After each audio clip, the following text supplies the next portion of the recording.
ശ്രീമദ് ഭാഗവതം ചതുർത്ഥസ്കന്ധം. ചതുർത്ഥസ്കന്ധത്തിലെ അതാ മംഗളകരമാണ് 25வது അധ്യായം. நாரத மகர்ஷி பர்ஹிஷதுக்கு பிராச்சீன பர்ஹிஷதுக்கு உபதேசம் பண்ணுறார். அந்த உபதேசம் அப்படிங்கிறத மைத்ரேய முனி விதுரருக்கு வர்ணிக்கிறதாக்கும் இந்த அத்தியாயம். பிருதுவோடு பரம்பரையில் இருக்கிற ராஜா பிராச்சீன பர்ஹிஷஸ் கர்மகாண்ட யஜ்ஞங்களில் ரொம்ப ரொம்ப இன்வால்வாக இருக்கிற அவர் தொடர யாகங்களை நடத்தினார். பர்ஹிஷதன் அப்படின்னாக்கும் அவரோட பேரு. அவர் நிறைய யாகங்கள் இப்படி நடத்தினார். அவரோட யாகவேதிகளில் கிழக்கு பார்த்து நுனிய இருக்கிற மாதிரி வைக்கிற நிறைய தர்ப புல்லுகளால் பூமியை முழுவன் அவர் கவர் பண்ணினார். அப்படி அவருக்கு பிராச்சீன பர்ஹிஸ் அப்படிங்கிற நாமதேயம் உண்டாகி வந்தது. கர்மகாண்ட யஜ்ஞங்களில் முழுகி இருக்கிற அந்த சக்கரவர்த்தியை பார்த்துட்டு பிரம்மனிஷ்டனான நாரத முனிக்கு கருணை தோணித்து பிராச்சீன பர்ஹிஸுக்கு அத்தியாத்ம தத்துவம் உபதேசிக்கிறதுக்கு நாரத மகர்ஷி தீர்மானம் பண்ணினார். அதுக்காயிட்டு நாரதர்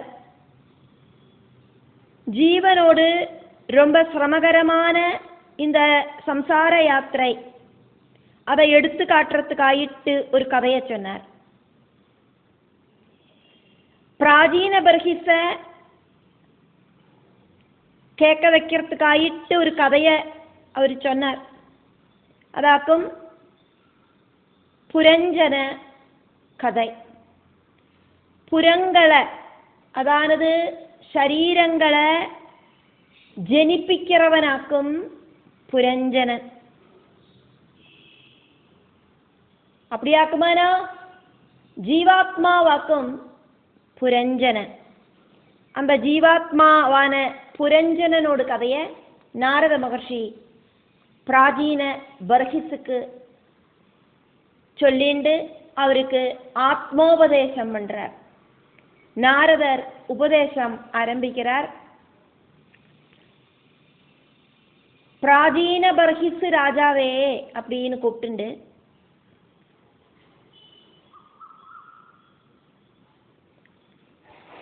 நீங்கள் செய்யற யஜ்ஞங்களில் நிறைய யாக பசுக்களை ஹோமிக்கிற அதெல்லாம் உங்களை துக்கிப்பிக்கும். யாகசாலைகளில் நீங்கள் செய்கிற அந்த யஜ்ஞத்தில் நீங்கள் கொல்லற அந்த யஜ்ஞ பசுக்கள் பரலோகங்களில் கொம்ப ஷார்ப்பாக வச்சுண்டு உங்களை எதிர்பார்த்துண்டு நிற்கும் அப்படிங்கிறது உறுதி.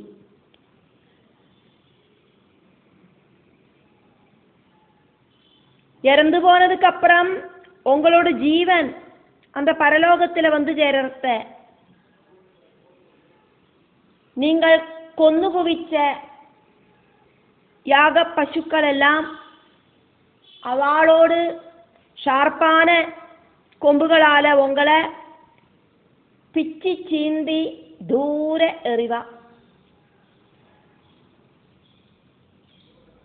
சரீரத்தை விட்டு போற ஜீவன் புண்ணிய கர்மங்களை அனுபவிக்கிறதுக்காயிட்டு தேவலோகத்துக்கு திவ்யமான சரீரத்தை சீகரிச்சுட்டு போகும். அதே ஜீவன் பாபகர்மங்களை செஞ்சது அப்படின்னாக்கா யாதனா சரீரத்தை சீகரிச்சுண்டு பல துன்பங்களை அனுபவிக்கிறதுக்காயிட்டு பரலோகத்துக்கு போகும். நீங்கள் பாவம் செஞ்சிருக்கேள் அப்படிங்கிறது உறுதி அப்படிங்கிறதுனால முதல்ல நீங்கள் யாதனா சரீரம் சீகரித்து நரகத்துக்கு தான் போவேன். அதுக்கப்புறம்தான் அந்த பாபமெல்லாம் தீர்ந்ததுக்கு அப்புறம் திவ்யமான சரீரம் சீகரிச்சுண்டு சொர்க்கத்துக்கு போவேன். நான் ஒரு கதை சொல்லுறேன், கேளுங்க. முன்னால புரஞ்சனன் அப்படின்னு பேரு புகழெல்லாம் இருக்கிற ஒரு ராஜா வாழ்ந்துட்டு இருந்தார். அவருக்கு வெளியில ആർക്കും കാണறதுக்கு സാധിക്കാത്ത ഒരു ഉത്തമ സുഹൃത്തും இருந்தார். இந்த பிராச்சீன பர்ஹித்து கதையை நான் ஆவலா கேட்டுன்னு இருக்கார். இப்போ நாரத மகர்ஷி கதையை தொடர்றார்.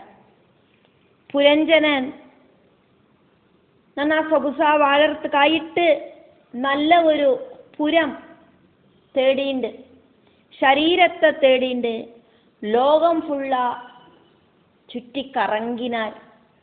அப்படின்னா அதுக்கு என்ன அர்த்தம்? இந்த பிரபஞ்சத்துல பலவிதமான சரீரங்கள் இருக்கு. மிருகங்களோட சரீரம் இருக்கு, பறவைகளோட சரீரம் இருக்கு, அதே மாதிரி அசுரர்களோட சரீரம் இருக்கு, செடி கொடிகளோட சரீரம் இருக்கு. அதுக்குள்ளெல்லாம் ஜீவன் இருக்கே. அப்போ அந்த ஜீவன் இருக்கிற வீடுகளாக்கும் இந்த புறங்கள். இப்படி நிறைய புறங்கள் இந்த பிரபஞ்சம் ஃபுல்லா இருக்கு. இந்த புரஞ்சனனுக்கு சூட்டான ஒரு சரீரத்தை தேடிண்டு புரஞ்சனன் யாத்திரையான. அப்படி தேடி தேடி நடக்கிறத ஹிமய பர்வதத்தோடு தாழ்வரையில தெற்கு பாகத்துல அழகான ஒரு புறத்தை கண்டுபிடிச்சார். ஹிமய பர்வதத்தோடு தெற்கு பாகம் அப்படிங்கிறது பாரதம். பாரத பூமியில நல்ல அழகான ஒரு புறத்தை கண்டுபிடிச்சார். 9 கதவுகள் இருக்கிற அதிவிசிஷ்டமான புறம். அந்த புறத்தோடு சேர்ந்த உபவனத்துல ரொம்ப அழகியான ஒரு யுவதியையும் அவர் பார்த்தார். 10 பிருத்தியர்களால சூழ்ந்து நிற்கிற அந்த யுவதி, 5 பத்திகள் இருக்கிற ஒரு சர்ப்பம் அவளை சதா சம்ரட்சிச்சு நடக்கிறதையும் புரஞ்சனன் பார்த்தார். தனக்கு சூட்டபிளான ஒரு கணவரை தேடிண்டு அவள் நடக்கிறா. புரஞ்சனனை கண்டு கிடைச்சோன அவா தம்மில ரொம்ப அனுராகம் உண்டாச்சு.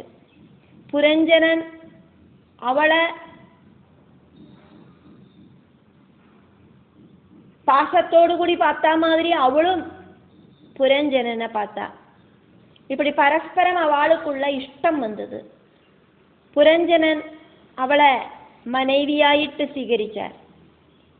2 பேரும் அந்த விசிஷ்டமான புறத்துல வாழ்ந்தா. புரஞ்சனன சரீரம் அப்படின்னு அர்த்தம். நிறைய வருஷங்கள் அவ அங்க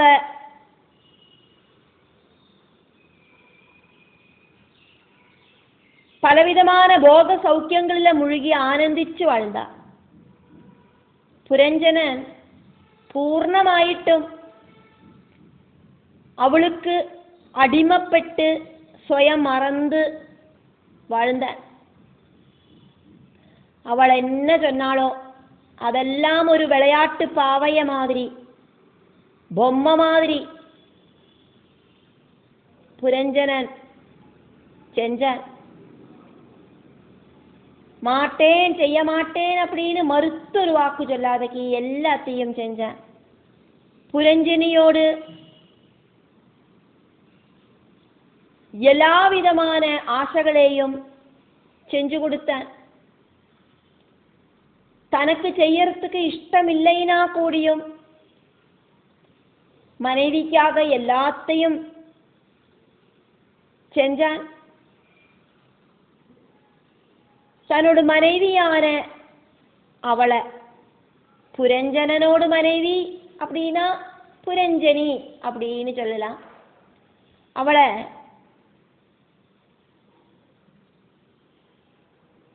பயந்து பல விஷயங்களையும் செஞ்சு கூட்டினான். இത്രയുമാக்கும் இந்த அத்தியாயத்தில் சொல்லப்படுறது. புரஞ்சனன் அப்படிங்கிறத ஆராக்கும் அப்படிங்கிறத நம்ம பார்த்தோம். புரங்களை, புரம் ஜனன சரீரம், சரீரங்களை ஜனிப்பிக்கிறவன் புரஞ்சனன். புரஞ்சனனோடு கூடி இருக்கிற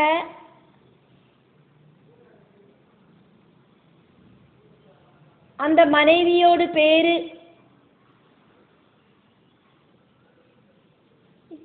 இந்த அத்தியாயத்தில் சொல்லப்படலை இருந்தா கூட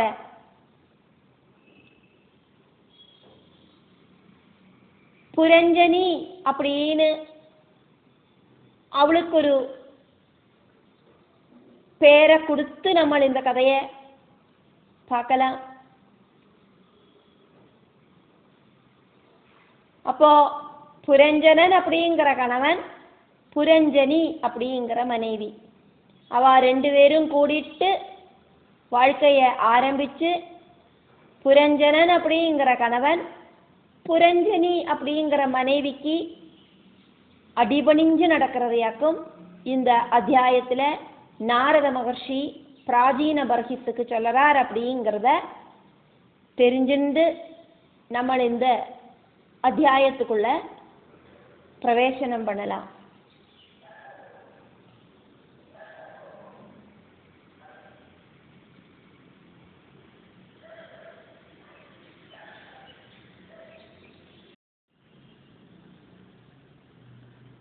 மைத்ரேய முனியாக்கும் விதுரருக்கு கதைகளை வர்ணிக்கிறார் அப்படிங்கிறத பார்க்கிறோம். இந்த அத்தியாயத்தில் முதல் 2 ஸ்லோகத்தில் மைத்ரேயர் பிரஜேதசுகள் என்ன பண்றா அப்படிங்கிறத சொல்லிட்டு நிப்பாட்டுறார். பகவான் ஸ்ரீருத்ரன் பிரஜேதசுகளை உபதேசிச்சதுக்கு அப்புறம் அங்கேருந்து அப்பிரத்யட்சமானார் அப்படிங்கிறத நம்ம 24வது அத்தியாயத்தில் பார்த்தோம். அதுக்கப்புறம் பிரஜேதசுகள் ஸ்ரீபரமேஸ்வரன் உபதேசிச்சு கொடுத்த பகவானோடு அந்த மகாவிஷ்ணுவோட ஸ்தோத்திரத்தை ஜபிச்சுண்டு 10,000 சம்பல்சரம் ஜலத்தில் நின்றுண்டு தபசனுஷ்டிச்சா அப்படின்னு சொல்லிண்டு பிரஜேதசுகளோட கதையை தற்காலிகமாயிட்டு டெம்பரரி ஆயிட்டு மைத்ரேய மகர்ஷி அங்கே நிப்பாட்டிண்டு இப்போ பிராச்சீன பர்ஹிஸ் என்ன பண்றார் அப்படிங்கிற கதைக்கு போயின்னு இருக்கார். அதை அக்கு நம்ம பார்க்கிறோம். நாரத மகர்ஷிக்கு பிராச்சீன பர்ஹிஸுகிட்ட ஒரு கருணை தோணிட்டு பகவத் தத்துவம் உபதேசிக்கணும் அப்படின்னு தோணிட்டு அந்த விஷயத்தையாக்கும் இப்போ மைத்ரேயர் விதுரருக்கு வர்ணிச்சு கொடுக்கிறார்.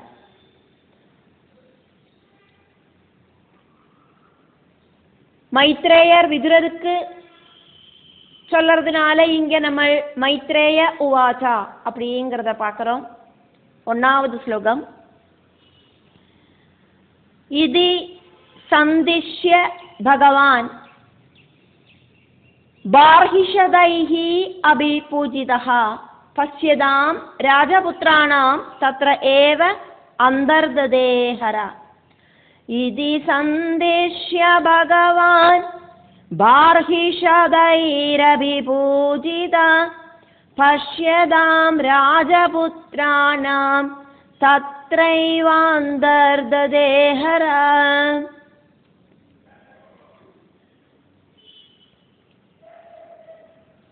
பகவான் ஹரஹா எல்லாவிதமான பகங்களும் இருக்கிற ஐஸ்வர்யம், ஸ்ரீ, யசஸ், ஞானம், வீரியம், வைராக்கியம் இப்படியெல்லாம் இருக்கிற எல்லா குணங்களும் இருக்கிற பகவானோட குணங்களும் இருக்கிற ஸ்ரீருத்ரனோடு இது இப்படியெல்லாம் இருக்கிற சந்திஷ்யா நல்ல உபதேசங்கள் ஸ்ரீருத்ரன்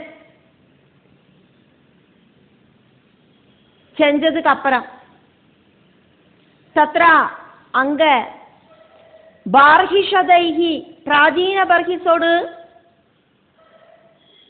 പുത്രர்களான പ്രജേതസ്സുകളാല് ശ്രീരുദ്രൻ അഭിപൂജിത നന്ന റെസ്പെക്റ്റോട് കൂടി പൂജ ചെയ്യപ്പെട്ടാർ. രാജപുത്രാണാം രാജപുത്രர்கள் எல்லாராலையும் பசியதாம் அவளெல்லாம் பார்த்துட்டு இருக்கிறதையே அந்தர்ததே அங்கேருந்து ஸ்ரீருத்ரன் அப்பிரத்யட்சமானார்.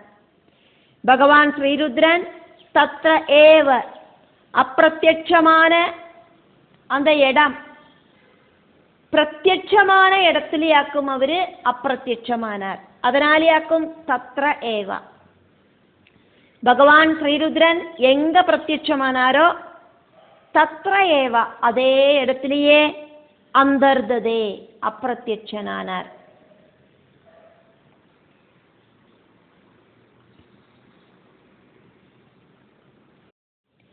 ரெண்டாவது ஸ்லோகம்.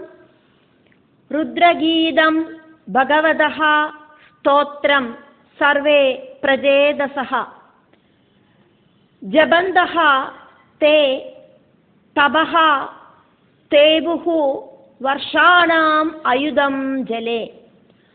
ருத்ரகீதம் பகவத ஸ்தோத்ரம் சர்வே பிரஜேதசः ஜபந்தஸ்தே தபஸ்தே போர்வர்ஷாணாம் அயுதம் ஜலே. സർവേ എല്ലാ പ്രജേതസഹ പ്രജേതസ്സുകളും പ്രജേതസ്സുകൾ 10 പേരും ഭഗവതഃ സ്തോത്രം മഹാവിഷ്ണുവോട് സ്തോത്രം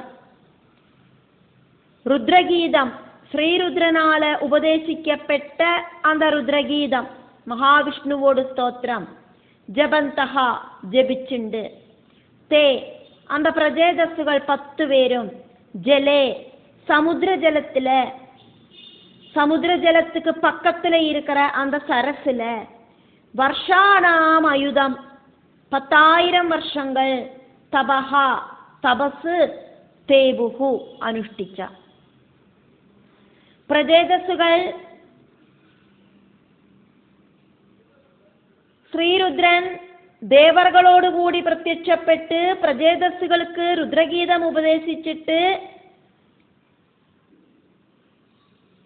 பிரத்யட்சமான சரசிலேயே மறைஞ்சு போனாரே அந்த திவ்யமான சரசிலேயாக்கும் பிரஜேதஸ்സുകൾ கடினமான தபசை അനുഷ്ഠിച്ചது. பிரஜேதஸ்സുகளுக்கு பகவான் மகாவிஷ்ணுவோடு திவ்யமான மந்திரங்களை உபதேசிக்கிறதுக்காயிட்டே அங்க ஸ்ரீருத்ரன் பிரத்யட்சமானாரே அந்த சமுத்திரத்துக்கு பக்கத்துல இருக்கிற சரசு. എന്നിട്ട് ശ്രീരുദ്രൻ അപ്രത്യക്ഷമാനതും അതേ ഇടത്തിലെയാക്കും அந்த ദിവ്യமான സരസിലെയാക്കും പ്രജേതസ്സുകൾ 10,000 വർഷം തപസ്സനുഷ്ഠിച്ച ഭഗവാൻ മഹാവിഷ്ണു പ്രജേതസ്സുകൾക്ക് മുന്നാലെ പ്രത്യക്ഷമാകற വരയ്ക്കും அவ தபஸ கண்டினியூ பண்ணுவா. அவளோட தபசு நிறைய காலம் இப்படி தொடரும்.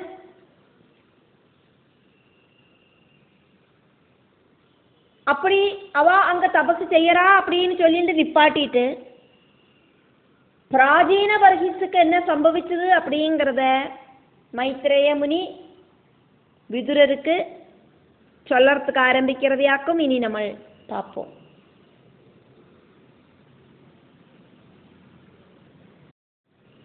மூணாவது ஸ்லோகம். பிராச்சீன பர்ஹிஷம் க்ஷத்தஹ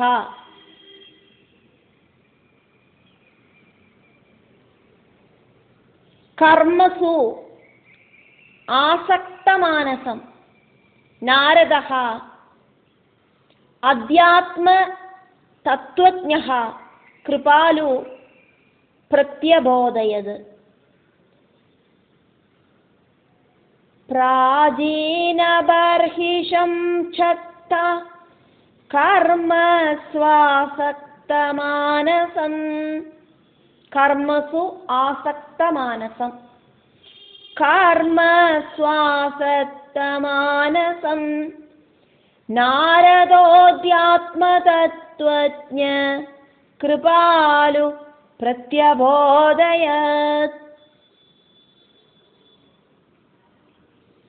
சக்தஹ சத்திரிய வீரா அப்படின்னு மைத்ரேயர் விதுரரை கூப்பிட்டு சொல்றார்.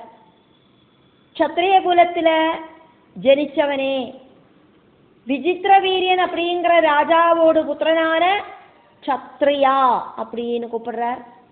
രജോഗുണ തമോ ഗുണങ്ങൾ ഇപ്പൊ വിതുരരിൽ പൂർണ്ണമായിട്ടും ഇല്ലൈനാ കൂടിയും மைத்ரேயர் விதுரரை சத்திரிய வீரா அப்படின்னு அடிக்கடி கூப்பிடுறத நம்ம இந்த பாகவதத்துல பார்த்துட்டு தான் இருக்கோம். கர்மசு கர்ம மார்க்கத்துல ஆசக்த மானசம், ரொம்ப ரொம்ப இன்வால்வ்மெண்ட் இருக்கிற மனசு இருக்கிற பிராச்சீன பர்ஹிஷம், பிரஜேதஸுகளோடு அப்பாவான பிருதுபுத்திரன் വിജിതാശ്വനോട് പുത്രനാണ്, ഹവിർദാനനോട് പുത്രനാണ് പ്രാചീന ബർഹിഷ്. அந்த പ്രാചീന ബർഹിഷുക്ക് അധ്യാത്മ തത്വജ്ഞ, ഭഗവത് തത്വം നന്ന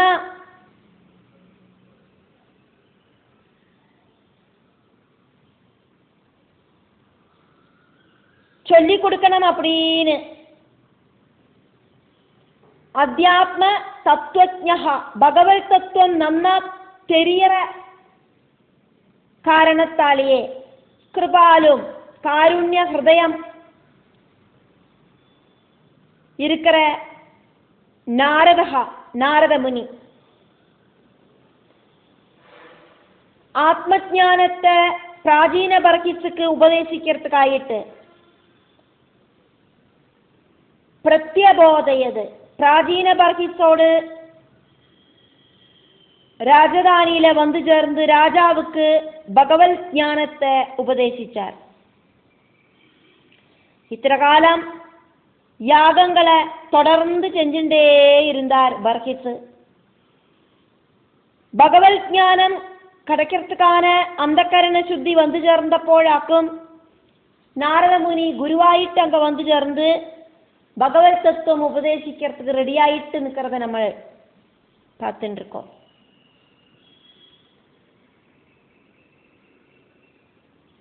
எந்த ஒரு விஷயமும் காலம் அனுகூலமாகிற சமயத்துலதான் கைகூடி வரும். எத்தனை காலமாயிட்டாக்கும் இந்த பிராச்சீன பர்ஹிஸ் யாகம் அப்படிங்கிற கர்மத்தை செஞ்சுட்டே இருக்கார் தொடர்ந்து. நாரத முனிக்கு பிராச்சீன பர்ஹிஸ் கிட்ட ஒரு கருணை தோணிடுத்து. கஷ்டம் இப்படி கர்மங்களை செஞ்சுட்டே இருக்கானே, இவனுக்கு பகவத் தத்துவம் உபதேசிக்கிறதுக்கான டைம் வந்தாச்சு. இவனை இப்படி விட்டா சரியாகாது, போரும் இவன் இந்த யாக கர்மங்கள் எல்லாம் செஞ்சது இவனோட மனசை கொண்டு போய் பகவானில் லயிப்பிக்கணும். அதுக்கு நம்ம பகவத் தத்துவத்தை உபதேசிக்கத்தான் வேணும்.